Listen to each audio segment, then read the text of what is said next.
कहावत है, जो बोओगे वही काटोगे। ये कहावत आज पंजाब पर सबसे सटीक बैठती है। पंजाब को गुरुओं की धरती कहा जाता था, लेकिन अब ये पहचान धीरे धीरे समाप्त होती जा रही है। गांव-गांव में चर्च खुल चुके हैं। जिस धरती पर कभी गुरबानी गूंजा करती थी, वहां आज हर ओर हालेलुया का हंगामा है। Hallelujah, hallelujah. पंजाब के इस बदलते मजहबी चरित्र के पीछे असली कारण क्या है, ये जानना हम सभी के लिए आवश्यक है। कैसे सनातन धर्म के एक पंथ को उसकी जड़ों से काट दिया गया? इस स्थिति का दोषी कौन है? ये निर्णय हम आपकी बुद्धि और विवेक पर छोड़ते हैं। पंजाब के साथ आज जो कुछ हो रहा है, उसे समझने के लिए हमें इतिहास में जाना होगा। ये समझना होगा कि ईसाई मिशनरियां कैसे किसी फलते फूलते समाज को दीमक की तरह अंदर ही अंदर खोखला कर देती हैं।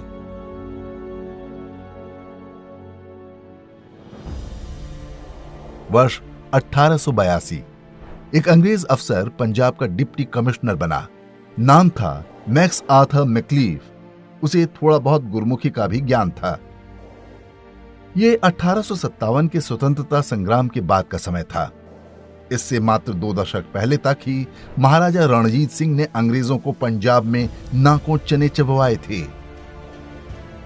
अंग्रेज समझ चुके थे कि समाज में फूट डाले बिना राज करना आसान नहीं। मैक्स आर्थर मैक्लीफ वो पहला व्यक्ति था जिसने ये कहना आरंभ किया कि सिख हिंदू नहीं होते। उसने गुरु ग्रंथ साहिब का अंग्रेजी अनुवाद भी किया। साथ ही सिख पंथ को एक अलग धार्मिक पहचान दिलाने में जुट गया। मैक्स आर्थर मैक्लीफ ने सबसे पहले हिंदू धर्म के विरुद्ध विश्व वमन आरंभ किया। उसका कहना था कि हिंदू धर्म अजगर की तरह है। ये अपने प्रतिद्वंदी के चारों ओर घूमकर उसे अपने लपेटे में ले लेता है और उसे पूरी तरह हजम कर जाता है। हिंदू धर्म ने उसी तरह सिख धर्म को जकड़ रखा है। ये नया धर्म अपना अस्तित्व बचाने के लिए संघर्षरत है। यदि सिख धर्म को राज्य सत्ता का समर्थन नहीं मिला तो वह एक दिन नष्ट हो जाएगा। एक परिवार के 2 सदस्यों की तरह रहने वाले हिंदुओं और सिखों में इस एक थ्योरी ने विभाजन के बीज बो दिए। मैक्स आर्थर मैक्लीफ ने कहना आरंभ किया कि सिख एक मार्शल कौम है। वे सेना में भर्ती के लिए सबसे उपयुक्त हैं।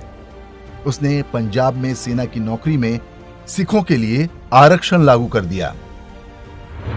मैक्स आर्थर मैक्लीफ ने ही सिख विद्वान कान्ह सिंह नाभा से वर्ष 1889 में एक पुस्तक लिखवाई जिसका नाम था हम हिंदू नहीं। वर्ष 1909 में मैक्लीफ ने स्वयं भी एक पुस्तक लिखी जिसका नाम था Sikh religion, it's gurus, sacred writings and authors. इसी पुस्तक में उसने सिखों को सनातन परंपरा से अलग करने की पूरी रूपरेखा तय कर दी। इसकी भूमिका में ही उसने खालसा पूजा पद्धति के नियम बताए। साथ ही सिखों के लिए सेना में अलग शपथ परंपरा आरंभ की। इस समय तक गुरुद्वारे महंतों और पुरोहितों की देखरेख में होते थे। उन्हें हटाकर खालसा प्रबंधक कमेटी बनाने का विचार भी उसी का था। 1906 में अंग्रेजों ने सिख को अलग धर्म के रूप में मान्यता दे दी, जिसके बाद अलगाव के संगठित प्रयास शुरू कराए गए। इसी वर्ष अमृतसर के स्वर्ण मंदिर में स्थापित हिंदू देवी देवताओं की प्रतिमाओं को हटा दिया गया। यही कार्य लगभग सभी गुरुद्वारों में हुआ। वर्ष 1909 में आनंद मैरिज एक्ट पास कराया गया, जिसमें सिखों के लिए अलग विवाह पद्धति तय की गई थी। इससे पहले तक हिंदू पुरोहित ही सिखों में वैदिक रीति से विवाह कराया करते थे। वर्ष 1925 में सिख गुरुद्वारा बिल पारित हुआ। शिरोमणि गुरुद्वारा प्रबंधक कमेटी या SGPC बनाई गई।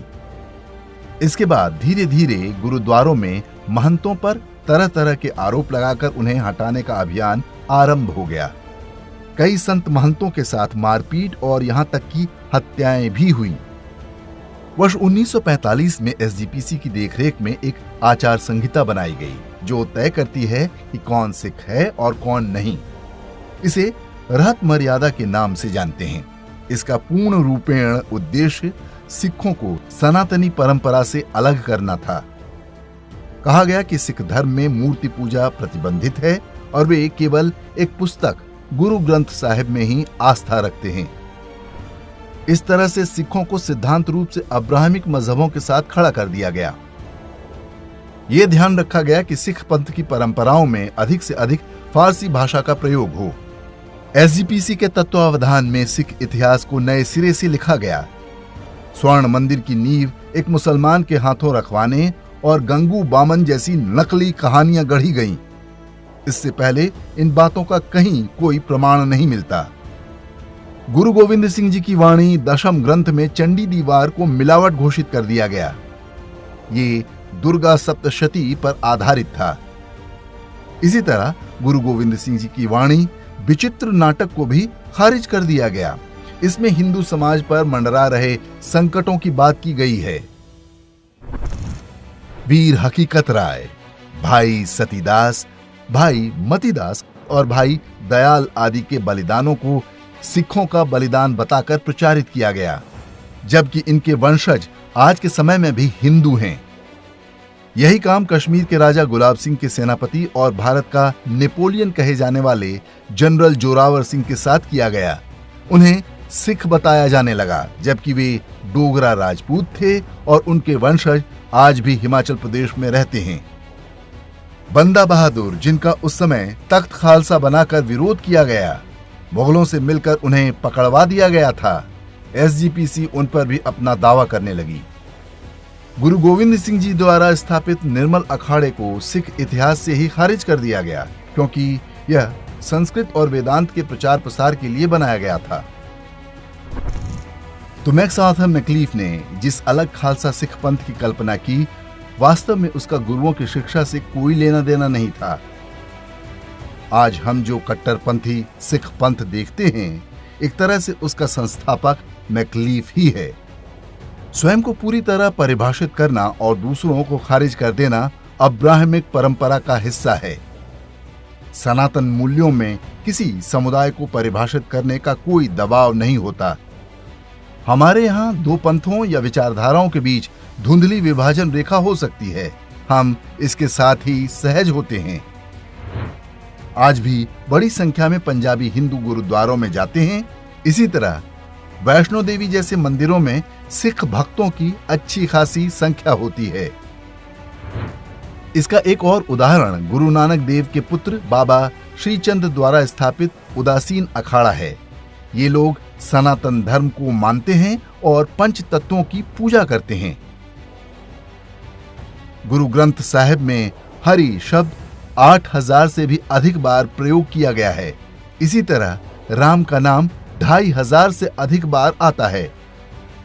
गुरु गोविंद सिंह का नाम गोविंद है और सिंह उपनाम भी हिंदुओं से लिया गया है।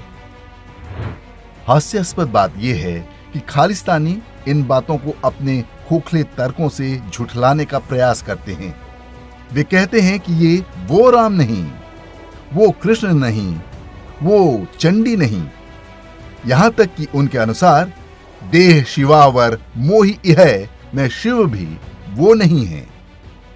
वास्तव में ऐसा करके वे गुरु ग्रंथ साहिब को ही अपमानित कर रहे होते हैं।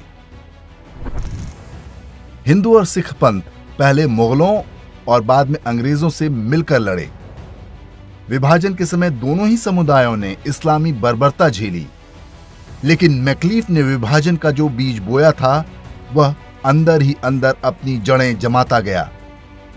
उसी का परिणाम है कि सिख समुदाय के कुछ लोग हिंदुओं को सबसे बड़ा शत्रु मानने लगे। खालिस्तान के नाम पर पंजाब में लगभग 50,000 निरपराध हिंदुओं की हत्या की गई। इसके बाद 1984 के जिस सिख नरसंहार के लिए वे हिंदुओं को दोषी बताते हैं, वह वास्तव में कांग्रेस द्वारा प्रायोजित था, जबकि कट्टरपंथी सिख कभी इसके लिए कांग्रेस के विरुद्ध कुछ नहीं बोलते। हिंदुओं और सिखों के साझा इतिहास पर हमारे वीडियो का लिंक आप डिस्क्रिप्शन और कमेंट में देख सकते हैं। मतिभ्रमित लोगों का ये समूह आज भारत से लेकर यूरोप और कनाडा तक सक्रिय है। जिस पाकिस्तान में इनके पूर्वजों का समूल नाश कर दिया गया, उनके गुरुद्वारों को मस्जिद में बदल दिया गया, उससे इनकी बड़ी मित्रता है। तो लौटते हैं पंजाब की आज की परिस्थितियों पर। मैक्स आर्थर मैक्लीफ ने जिस उद्देश्य के लिए सिखों में अलगाव पैदा किया था, वो अपने लक्ष्य तक पहुंच चुका है। कोई समुदाय जब एक बार अपनी जड़ों से कट जाता है तो उसे जिधर चाहे उधर मोड़ना आसान हो जाता है। पंजाब में सिख समुदाय के लोग बड़ी संख्या में ईसाई बन रहे हैं। समाज में कड़वाहट फैल रही है और हिंसा की घटनाएं भी सामान्य हैं। चुनाव से ठीक पहले गुरु ग्रंथ साहिब के अपमान की जो घटनाएं हो रही थीं, एक चर्च समर्थित सरकार बनते ही वो भी अचानक बंद हो गईं। हिंदुओं से अलग होकर सिख समुदाय आज विचित्र स्थिति में है। ईसाई मिशनरियों के एजेंट और चर्च के पादरी सोशल मीडिया पर बयान जारी करके सिख पंथ की खिल्ली भी उड़ा रहे हैं। उदाहरण के लिए ये संदेश सुनिए। ਤੁਹਾਡੇ ਕੋਲ ਤਾਂ ਖੁਦ ਹਿੰਦੂ ਧਰਮ ਤੋਂ ਲਿਆ ਹੋਇਆ ਗਿਆਨ ਹੈ। ਜੋ ਉਹਨਾਂ ਬ੍ਰਹਮਾ ਵਿਸ਼ਨੂੰ ਸ਼ਿਵ ਦੇ ਹਵਾਲੇ ਦੱਸਿਆ, ਉਹੀ ਤੁਸੀਂ ਕਾਪੀ ਪੇਸਟ ਕਰਤਾ। ਪਹਿਲਾ ਆਦਮੀ ਕੌਣ ਸੀ ਤੇ ਕਿਵੇਂ ਪੈਦਾ ਹੋਇਆ ਸੀ? ਤੁਸੀਂ ਸਾਇੰਸ ਦੀਆਂ ਬੜੀਆਂ ਐਗਜ਼ਾਮਪਲਾਂ ਦਿੱਤੀਆਂ। ਸਾਇੰਟਿਸਟੋ, ਕੀ ਤੁਸੀਂ ਮੈਨੂੰ ਦੱਸੋਗੇ ਕਿ ਤੁਹਾਡੇ ਪਹਿਲੇ ਪੂਰਵਜ ਕੌਣ ਸਨ? ਕੀ ਤੁਸੀਂ ਬਾਂਦਰਾਂ ਤੋਂ ਪੈਦਾ ਹੋਏ ਸੀ ਜਿੱਦਾਂ ਸਾਇੰਸ ਕਹਿੰਦੀ ਹੈ, ਜਾਂ ਫਿਰ ਜਿੱਦਾਂ ਹਿੰਦੂ ਗ੍ਰੰਥ ਕਹਿੰਦਾ ਹੈ ਮਨੂ ਤੋਂ? ਤੁਸੀਂ ਕਿੱਦਾਂ ਪੈਦਾ ਹੋਏ ਸੀਗੇ? ਤੁਹਾਡੀ ਹੋਂਦ ਕਿੱਦਾਂ ਆਈ? ਇਸਲਾਮ, ਮਸੀਹਤ ਤੇ ਯਹੂਦੀ ਤਾਂ ਮੰਨਦੇ ਨੇ ਕਿ ਜੋ ਵੀ ਮਨੁੱਖੀ ਜੀਵਨ ਹੈ ਉਹ ਆਦਮ ਤੋਂ ਪੈਦਾ ਹੋਇਆ। ਇਹ ਤਿੰਨੋਂ ਧਰਮ ਇਸ ਗੱਲ ਦੇ ਉੱਪਰ ਮਜ਼ਬੂਤ ਖੜੇ ਨੇ ਕਿ ਆਦਮ ਤੋਂ ਹੀ ਪਰਮੇਸ਼ਵਰ ਨੇ ਜੀਵਨ ਸ਼ੁਰੂ ਕੀਤਾ। ਤੁਹਾਡਾ ਕੀ ਮਤ ਹੈ? ਤੁਸੀਂ ਆਪਣੇ ਵਿਚਾਰ ਦੱਸੋ। वास्तव में खालिस्तान ईसाई मिशनरियों का प्रोजेक्ट है, जिस पर मैक्स आर्थर मैक्लीफ के समय से ही काम शुरू हो गया था। पाकिस्तान या उसकी खुफिया एजेंसी ISI बस इस काम में उनकी सहयोगी है। यह षड्यंत्र हिंदुओं के एक पूरे समुदाय को भ्रमित करके ईसाई बनाने के लिए रचा गया था। कहते हैं कि मैक्स आर्थर मैक्लीफ ने अपने अंतिम दिनों में सिख पंथ अपना लिया था, लेकिन यदि उसने ये काम आस्था से किया होता तो उसके जैसे कुछ और अंग्रेज भी सिख बने होते। गुरुओं की शिक्षा पर आधारित सिख पंथ के आगे आज अपने अस्तित्व की सबसे बड़ी चुनौती खड़ी है। आश्चर्य की बात है कि सिखों का धार्मिक नेतृत्व अभी तक इस खतरे को भांप तक नहीं सका है। उनके लिए निजी स्वार्थ और कनाडा का वीजा ही सब कुछ है। सनातन धर्म से जुड़ा अपना गौरवपूर्ण इतिहास और गुरुओं की शिक्षा उसके आगे कुछ भी नहीं।